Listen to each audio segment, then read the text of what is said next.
नमस्ते बच्चों, आशा करती हूँ कि आप पिछले क्लास का कठिन शब्दार्थ पर्यायवाची आप अपने पुस्तक में लिखा होगा। तो आज हम इस पाठ का अर्थ समझेंगे।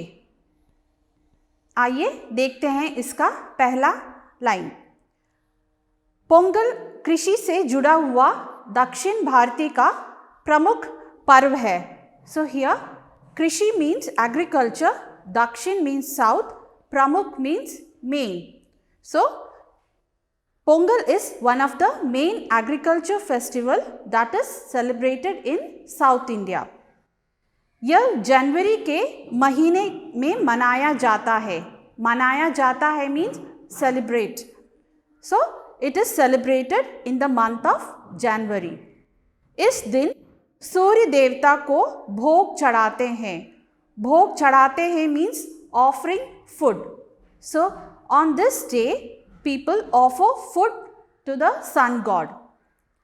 Next line, यह पर्व 3 दिनों का होता है. So it is a 3-day festival. पर्व means festival. पहला दिन भोगी पोंगल होता है. First day is called भोगी पोंगल. इस दिन इंद्रदेव को बारिश के लिए धन्यवाद देते हैं। On this day, God Indra is thanked for the rain. मीठा चावल जिसे पोंगल कहते हैं, so sweet rice which is known as Pongal, उसे प्रसाद के रूप में चढ़ाते हैं, is offered as प्रसाद। फिर सब इसे खाते और खिलाते हैं, and then everyone eat this prasad. Next paragraph. दूसरे दिन सूर्य देवता की पूजा होती है. So the second day prayers are offered to the sun god. आइए हम इसका अर्थ समझते हैं। पोंगल कृषि से जुड़ा हुआ दक्षिण भारतीयों का प्रमुख पर्व है। So Pongal is one of the main agriculture related festival that is celebrated by the South Indians.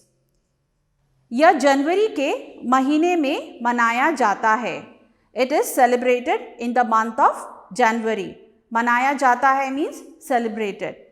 इस दिन सूर्य देवता को भोग चढ़ाते हैं। भोग चढ़ाते हैं means offering food.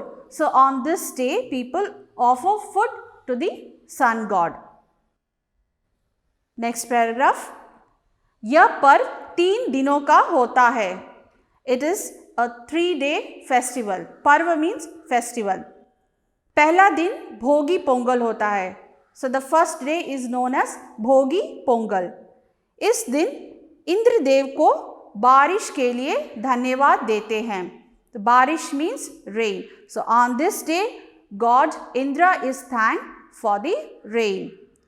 मीठा चावल जिसे पोंगल कहते हैं, and the people offer sweet rice, this dish name is Pongal. उसे प्रसाद के रूप में चढ़ाते हैं, and they offer this sweet rice as Prasad.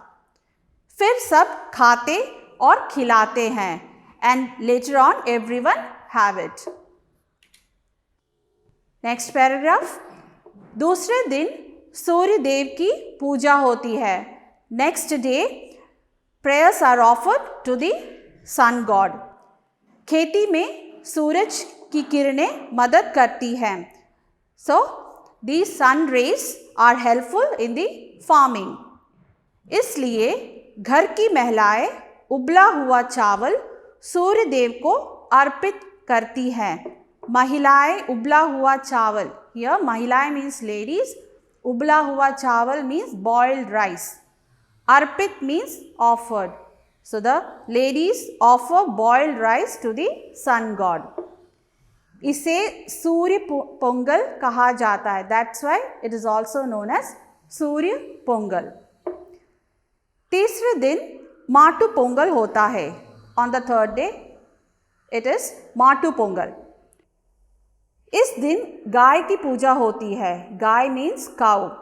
On this day cows are worshipped. उसे तरह तरह के पकवान खिलाए जाते हैं। Pakwan means dishes. Tara tara means various types of dishes. So on this day various dishes are given to eat. फिर सब मिलकर खुशियाँ मनाते हैं and everyone celebrate this festival together. So this is the meaning of this chapter. आज के लिए बस इतना ही. अब हम अगली क्लास में मिलेंगे. धन्यवाद.